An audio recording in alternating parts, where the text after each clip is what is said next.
Hi guys, my name is Mike and I'm a huge Assassin's Creed fan, and we've just had the first trailer for the Assassin's Creed movie, and this is my breakdown analysis video of it. There may be a few spoilers from the games just to let you know, but anyway, let's get going.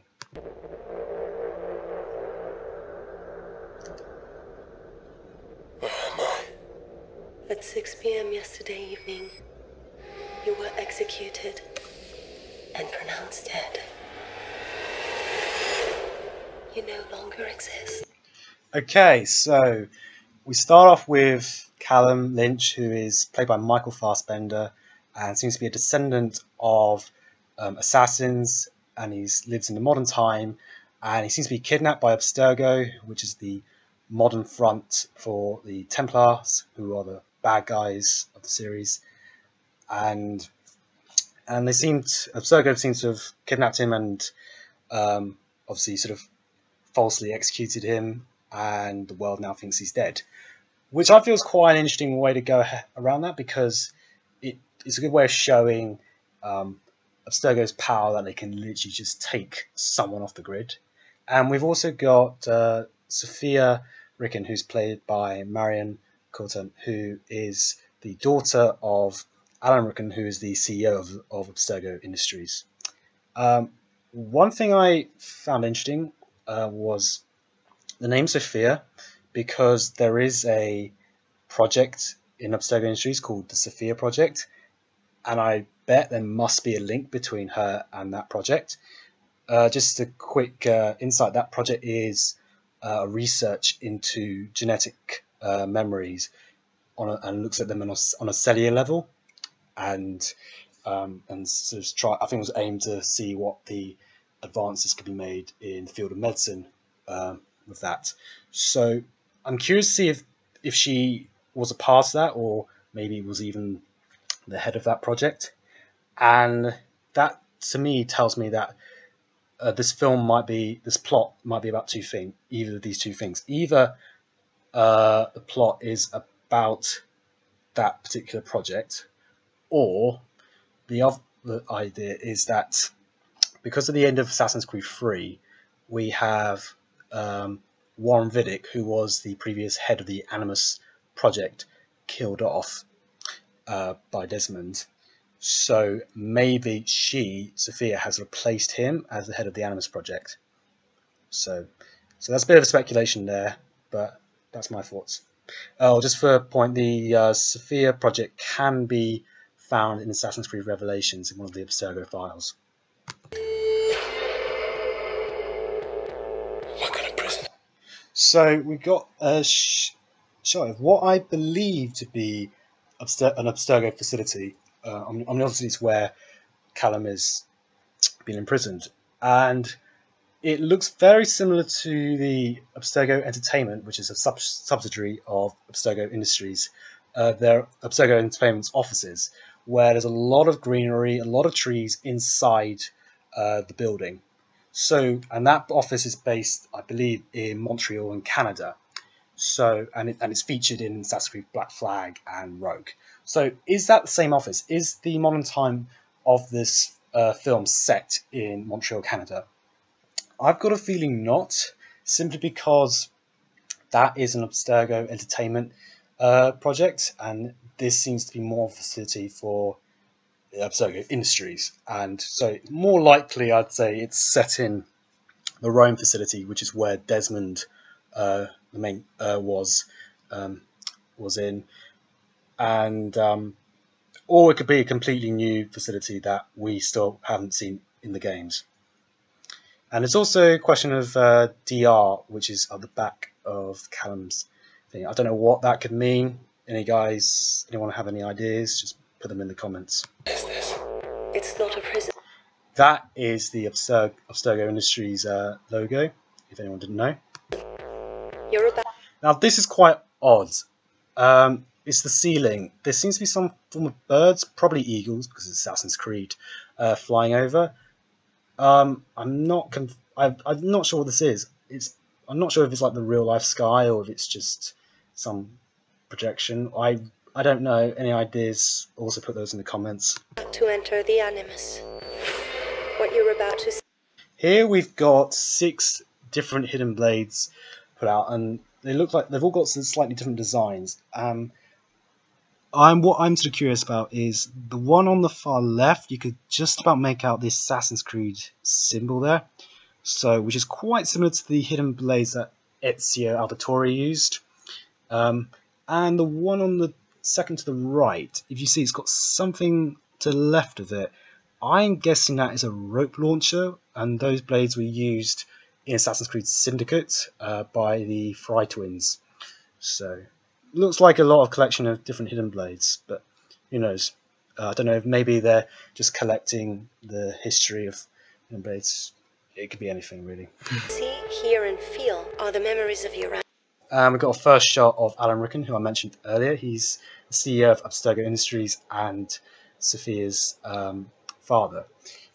In terms of the games, he's not really made much of an appearance. He's only just briefly appeared at the end of Assassin's Creed 1. All we really know is he's the CEO of Abstergo Industries and obviously a high-ranking Templar.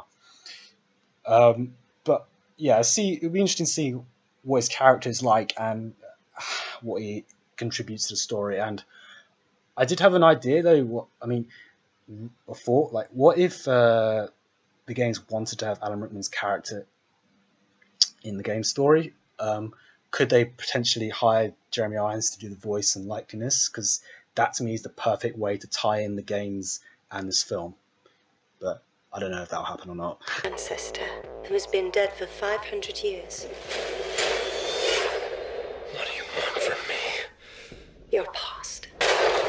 Right, now this is probably the most interesting, as in different thing for fans of the series come across, is the Animus. It's a metal arm that holds its subject in the air.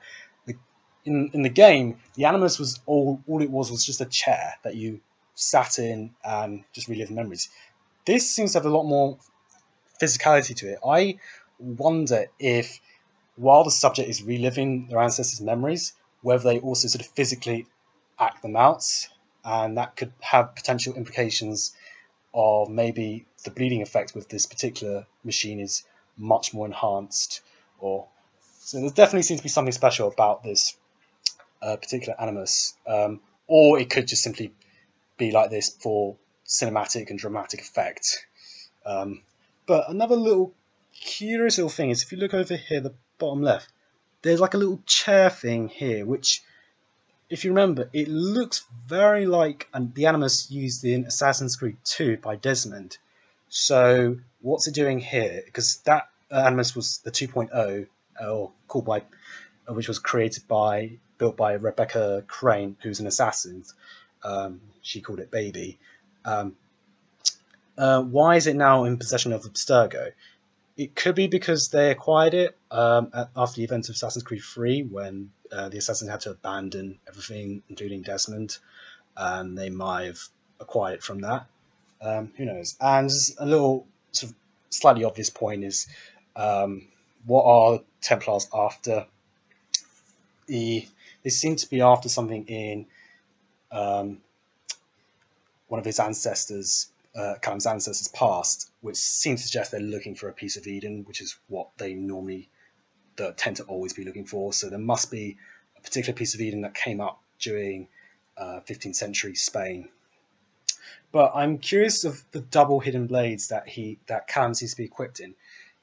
That to me suggests even more so that he's physically acting out his ancestors' memories, and maybe maybe Abstergo is actually trying to train him in the skills of an assassin. For what purpose? I'm not sure. Maybe to become a Templar agent, or maybe do something similar to what they did with Daniel Cross, where they made him go for the bleeding effect and assassin training, and then inserted him into the assassins as a Templar sleeper agent, and then killed the assassin mentor. So could be something like that. Who knows? Welcome to the Spanish Inquisition. I am God, even though I'm... So we have first shot of Aguilar. also played by Michael Fassbender, and he is Callum's assassin ancestor.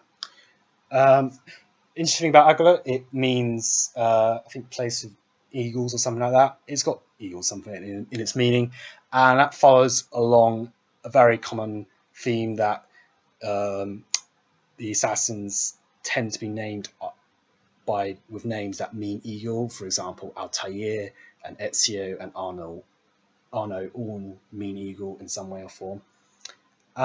In time period is quite interesting. The sort of 15th century Spain during the Spanish Inquisition.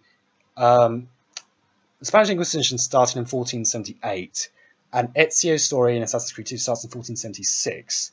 So both Ezio's story and Aguilar's story seem to be happening at the same time, except Ezio's in Italy and Aguilar's obviously in Spain. So is there going to be any potential crossover? I don't know. I don't think they'll go that route. I reckon Ezio will be referenced. He's one of the biggest stars of the franchise. But it is interesting to see how any sort of, not crossover, but any potential interaction between the two brotherhoods, because there'll be two different brotherhoods, I expect, a Spanish brotherhood and an Italian brotherhood. Would they maybe even communicate with each other? Who knows? I'm a man of God, my whole life in the hand of God. So y'all better quit playing with God. So we just had a shot of the looks like 7 assassins from the Spanish Brotherhood, and this is a close-up on a new character called Maria, who's also an assassin. I always find it interesting how Assassin's Creed likes to name characters with the name Maria. There's 2 other fairly important characters named Maria in the series, one of which is Altair's wife, and the other is Ezio's mother. So they like the name Maria for some reason. This is a shot of, looks like some bad guys. It looks like our Templar targets. I really don't know who they could be. I don't know anything about the Spanish Inquisition, whether they are potentially famous or historical figures. I don't know anything. And got a shot of Aguilar, seems to be chained up, ready to be executed. That's important later.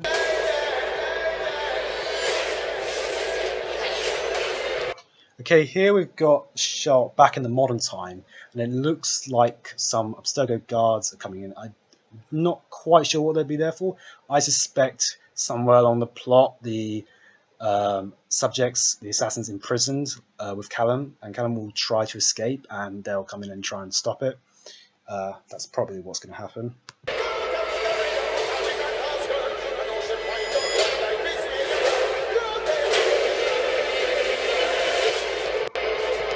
So here we're back at the scene where Michael Fassbender's character Aguilar was held captive to be executed, and he seems to have escaped. I don't know who this character could be. Could it be Maria, or potentially another assassin? And there seems to be some kind of burning going on. Maybe someone's being executed. I don't know. We'll see. It could be either. There's lots of ideas. Maybe it's part of training. Maybe Aguilar was trying to save someone. Who knows? And here we're back in the modern time. And it does look like the imprisoned assassins subjects are going to try and fight back and potentially use the skills they learned from the bleeding effect to get out of Abstergo. And here is another shot of them. It looks like they're about to fight. You can see Mike Fassbender's character Callum Lynch with bow and arrow, but it looks like they're about to fight. But why is there a bow and arrow in here? I mean, it seems like there's a lot of historical artifacts in general. You could see a Templar cross over there. So, I mean, why is Abstergo keeping these weapons down here with the Animus subjects? I don't know. It just seems a bit bizarre. The most sensible reason why they'll have weapons there is for them to try and train them up in some way. But that's my best guess. Oh, damn. we just missed it, but there was just a carriage that came by that might have the piece of Eden, I don't know.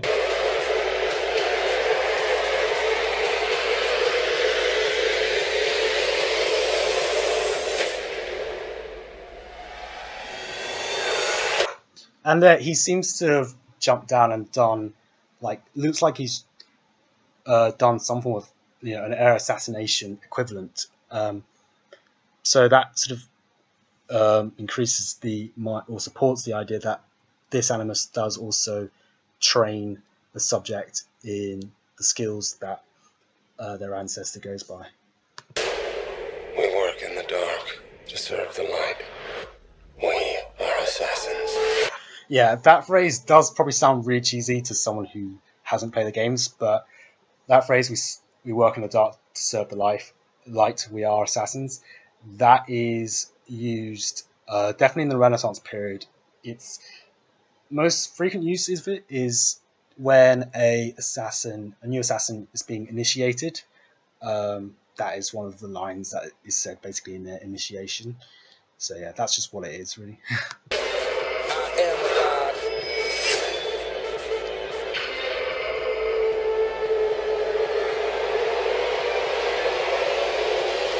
And the money shot of him doing a leap of faith off a tall building, which is quite a big staple in the Assassin's Creed franchise, of being able to jump from a tall building and land in a haystack. Yeah. So that's the trailer. I thought it was a really good trailer. I'm not sure the Kanye West music was quite the right fit, but it's what they went with. I thought it captured sort of the premise of what the film is, and I'm very excited to see more. So hope you enjoy the video. If you spot something that I didn't spot, feel free to put it down in the comments, and thanks for watching.